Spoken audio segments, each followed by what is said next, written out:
Cassette 2, Side 2. Practice Test 4. You will hear a number of different recordings, and you will have to answer questions on what you hear. There will be time for you to read the instructions and questions, and you will have a chance to check your work. All the recordings will be played once only. The test is in 4 sections. Write all your answers in the listening question booklet. At the end of the test, you will be given 10 minutes to transfer your answers to an answer sheet. Now turn to section 1 of your question booklet.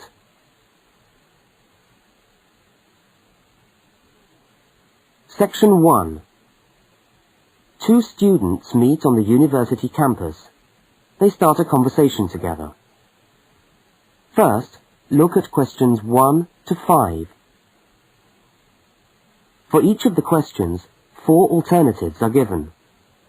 Decide which of the alternatives, A, B, C or D, best fits what you hear on the tape, and circle the appropriate letter.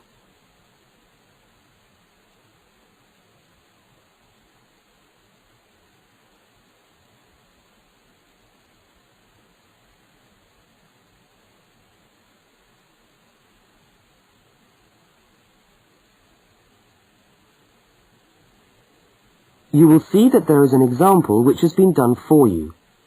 On this occasion only, the conversation relating to the example will be played first.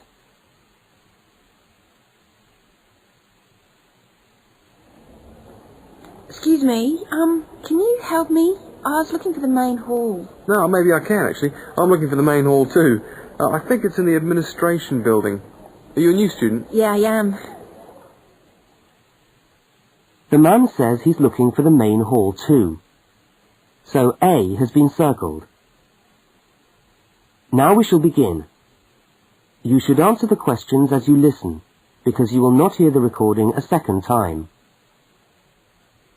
Now listen carefully to the first conversation and answer questions 1 to 5.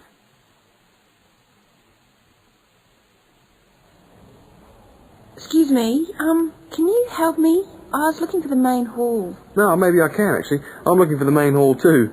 I think it's in the administration building. Are you a new student? Yeah, I am. Yeah, I thought you looked as lost as me.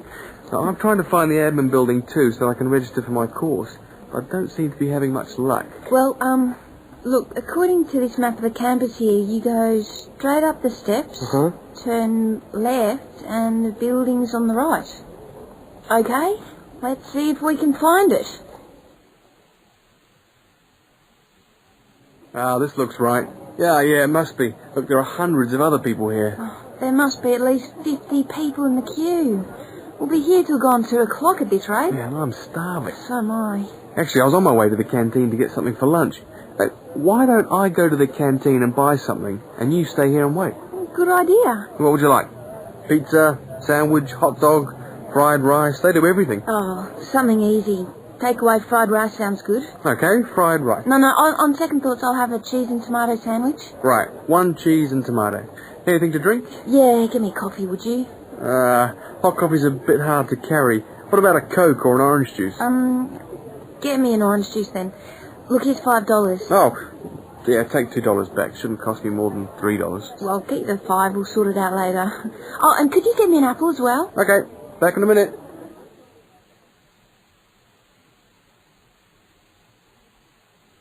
The woman speaks to the clerk about registering at university. Look at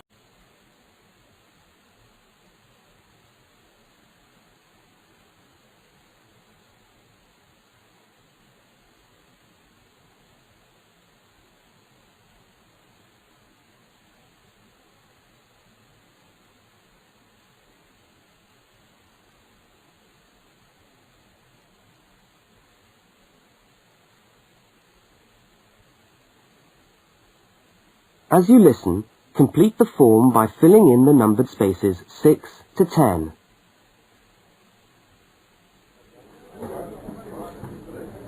Oh, hello. I'm here to register for the first year law course.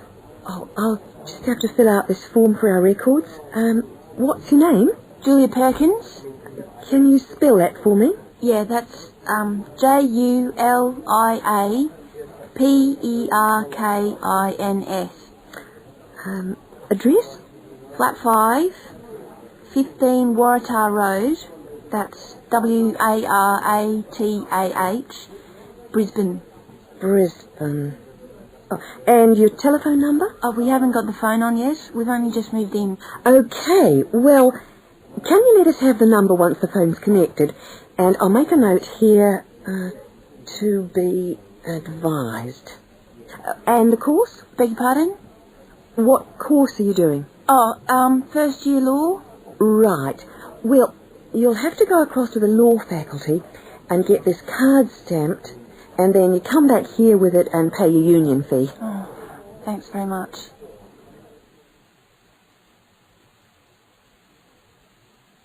The man and the woman meet up again. Look at questions 11 and 12 and circle the correct answer.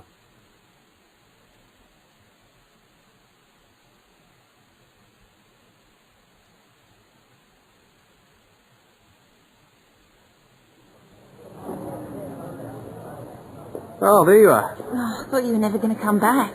Sorry, the canteen was absolutely packed. I had to wait for ages. And then when I got to the front of the queue, they had hardly any food left. So I had to get you a slice of pizza. Sorry. Oh, that's okay. Could eat anything. I'm so hungry. Oh, and there's your bottle of orange juice and your apple. At least I managed that. Great. Thanks a lot. No, and here's your $2 back. Don't worry about it. Buy me a cup of coffee later. Huh, all right then.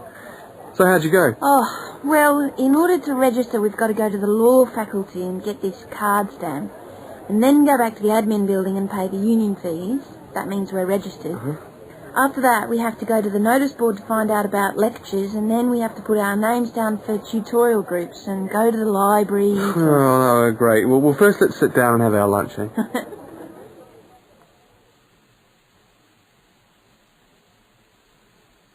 That is the end of section 1. You now have half a minute to check your answers.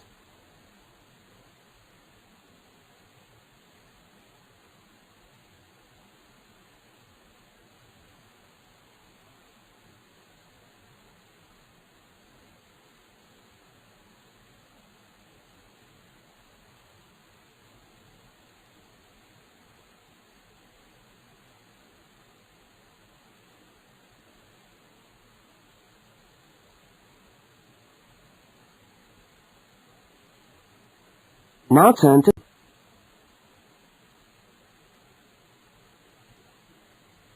Section 2.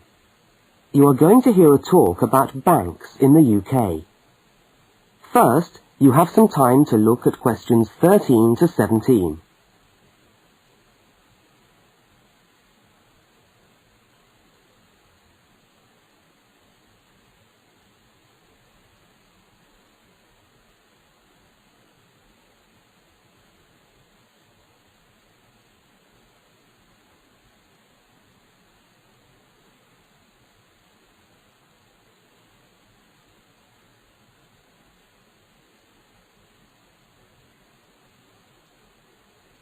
Now listen to the talk and complete the notes by filling in the numbered spaces 13 to 17.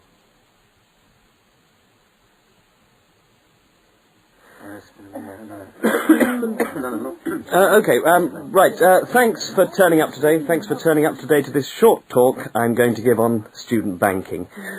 Many of you are unfamiliar with the way banks work in this country, and today's talk should just give you a few starting points. I will, of course, answer any questions at the end. Right, well, as you probably know, you'll need to open a bank account while you're here, and it's the safest place to keep your money. And it's best to open an account with one of the major banks. You should each have a handout with the names and addresses. Yeah? Right. There's Barclays in Realty Square, National Westminster in Preston Park, Lloyd's in City Plaza, and Midland in Hope Street. Okay, all these banks offer special student accounts. However, it's important to note that as an international student, you'll not necessarily be eligible for all the facilities offered to resident students. Now, as an international student, you will need to provide evidence that you can fund yourself for however long your course lasts.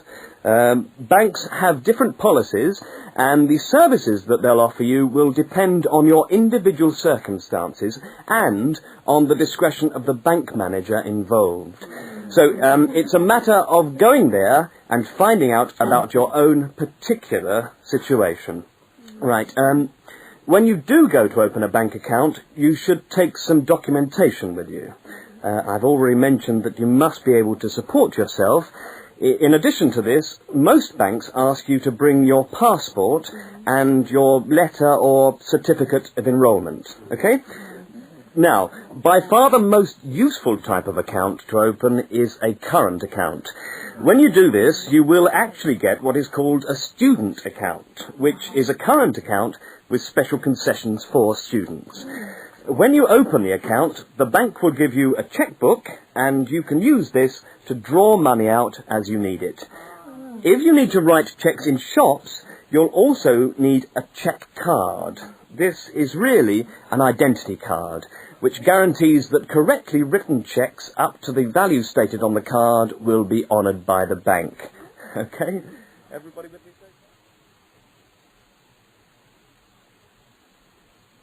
Now look at questions 18 to 21. Now look at questions 18 to 21.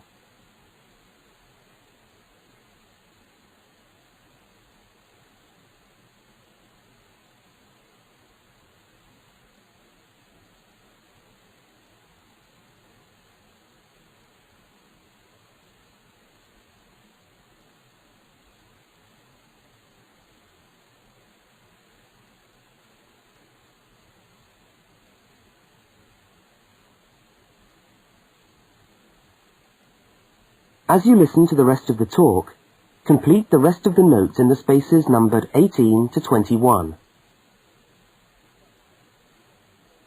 Right, if you want to draw out cash for yourself, you can make the cheque payable in your own name or to cash. You can also withdraw cash from a cash point machine with a cash card. Now, these are extremely useful as they enable you to withdraw cash from your account during the day or at night. There is also another card called Switch or Delta, and you can use this to pay for things in shops. It takes the money right out of your account, so you don't need your checkbook. Now, you may want to take more money out of the bank than you have in it. This is called having an overdraft. Be very careful with this. You should not do this without permission from your bank. Overdrafts usually incur charges, though some banks offer interest-free overdrafts to some students. But find out before you get one, right? Well, that just leaves opening times. When can you go? Banks used to be open from 9:30 a.m. until 3:30 p.m. from Monday to Friday. But many main branches are now open until 4:30 or 5 p.m. on weekdays, and some of the bigger branches in London and other major cities are now open for a limited time on Saturdays. Okay, any questions?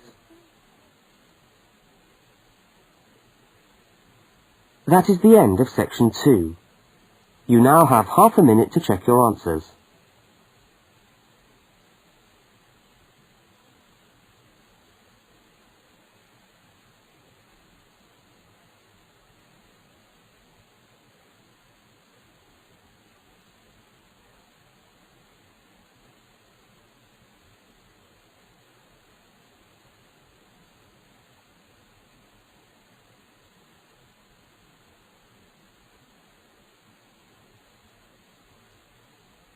Now turn to section 3. Section 3. Two students, Dawn and Ilmar, are discussing a project that they are working on together. First, you have some time to look at questions 22 to 25.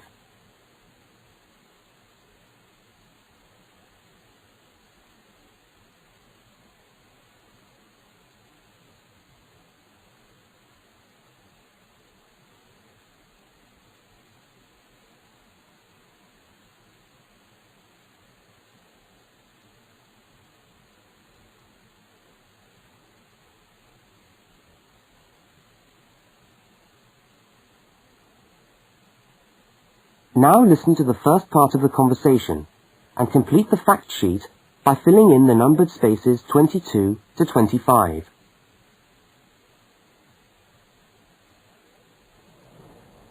Hi, Dawn. Oh, hi, Omar. I'm glad I've bumped into you. I've just found a great idea for the presentation we've got to do for Dr. Banks next month.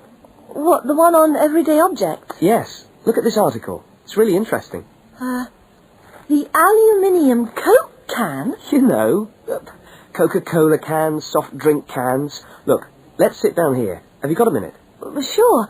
I'll just get my bag. Okay. So, you think we can get a presentation out of this article? I'm sure we can. First of all, we can provide some interesting facts about the aluminium cans that we drink out of every day. Like? Well, here it says that in the US they produce 300 million aluminium drink cans each day. Wow! 300 million? Exactly. That's an enormous number. It says here, outstrips the production of nails or paper clips. And they say that the manufacturers of these cans exercise as much attention and precision in producing them as aircraft manufacturers do when they make the wing of an aircraft. Really? Let's have a look. They're trying to produce the perfect can, as thin but as strong as possible. This bit's interesting.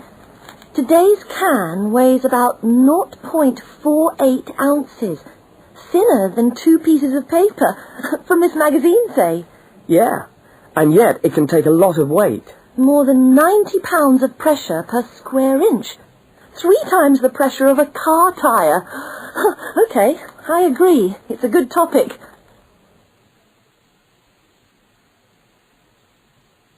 Now look at the diagram of the aluminium can.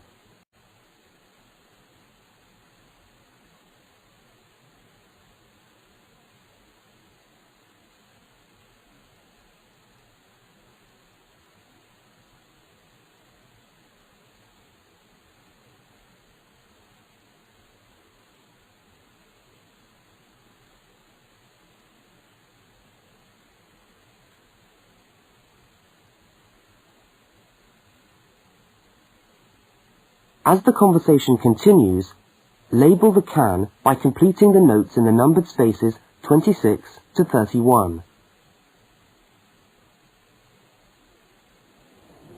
What I thought was that we could do a large picture of a Coke can and label it, and then talk about the different parts. Look, I've done a rough picture here. Okay, so where shall we start? Well, the lid is complicated. Let's start with the body first. I'll do a line from the centre of the can, like this, and label it body. What does it say? It's made of aluminium, of course, and it's thicker at the bottom. Right, so that it can take all that pressure. And then I think you should draw another line from the body for the label. Right, label. The aluminium is ironed out until it's so thin that it produces... Oh, what does it say? A reflective surface suitable for decoration. That's right. Apparently it helps advertisers too. Yes, because it's so attractively decorated. Good. And then there's the base. Yes, it says the bottom of the can is shaped like a dome so that it can resist the internal pressure. That's interesting. I didn't know that. Nor did I. Okay, so going up to the lid, there are several things we can label here. There's the rim around the edge, which seals the can. Got that. And there's a funny word for the seal, isn't there?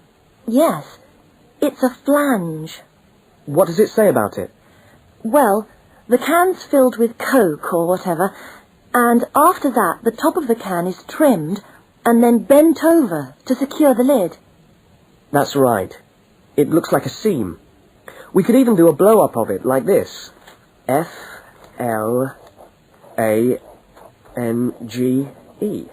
Yes, that would be clearer.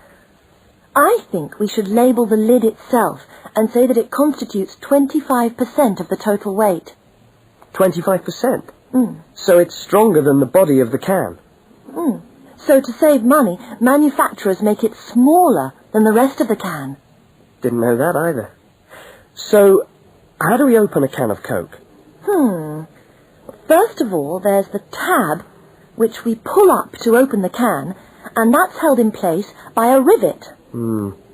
I think that's too small for us to include. I agree, but we can talk about it in the presentation. We can show the opening, though.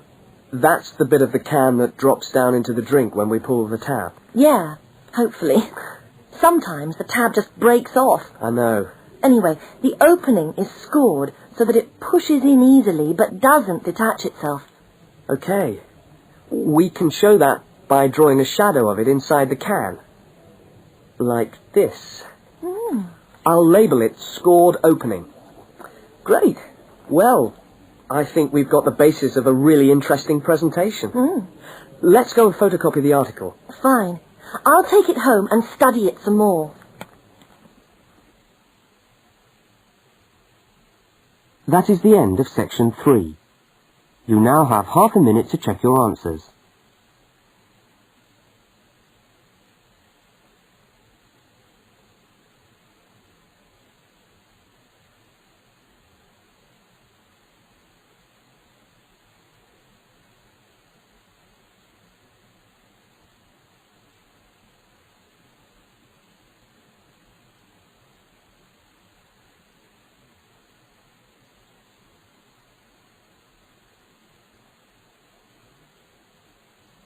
Now turn to section 4.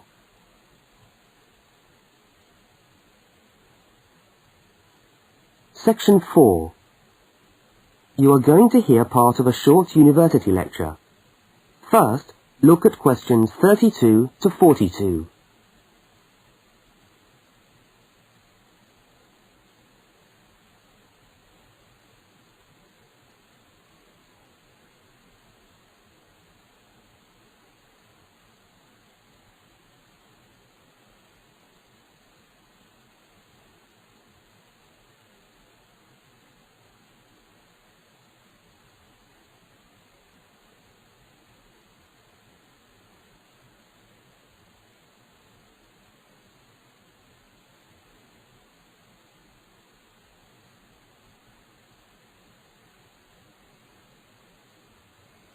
Now listen and complete the lecture notes in the spaces numbered 32 to 42.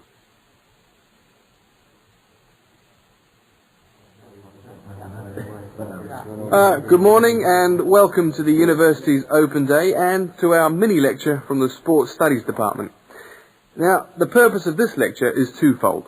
One, we want you to experience a university lecture to give you a taste of what listening to a university lecture is like.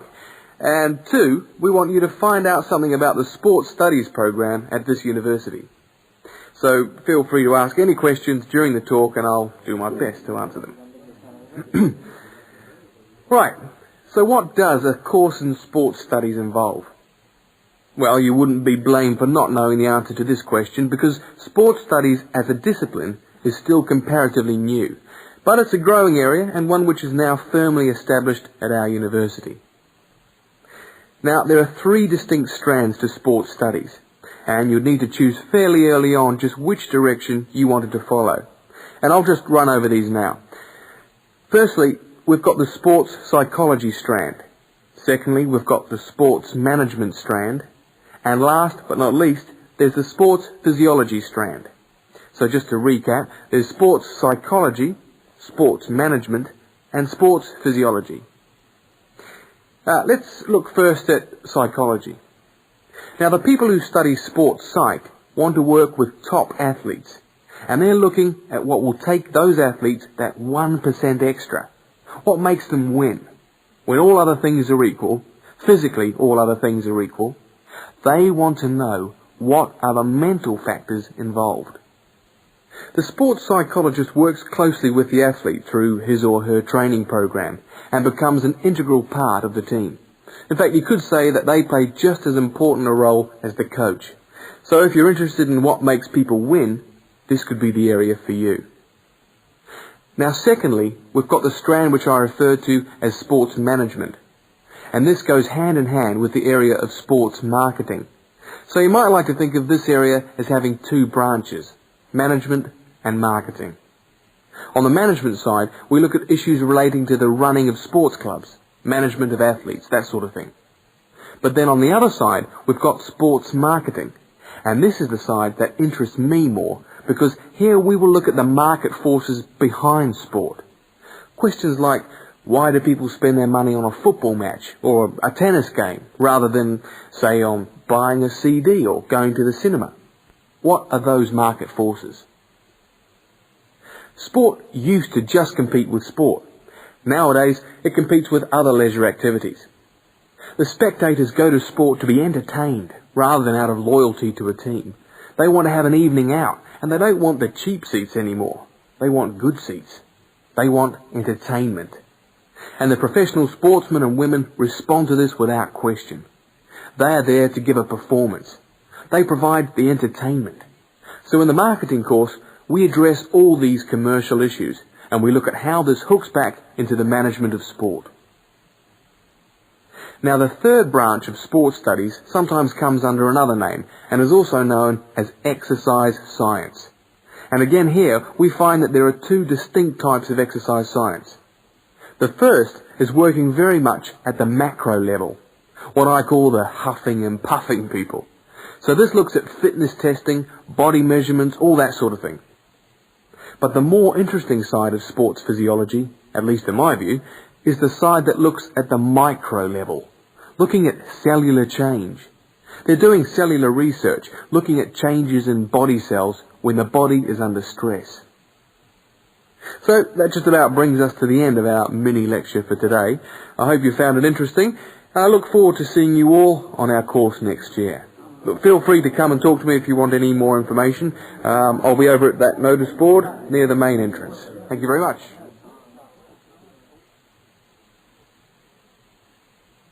That is the end of section 4. You now have half a minute to check your answers.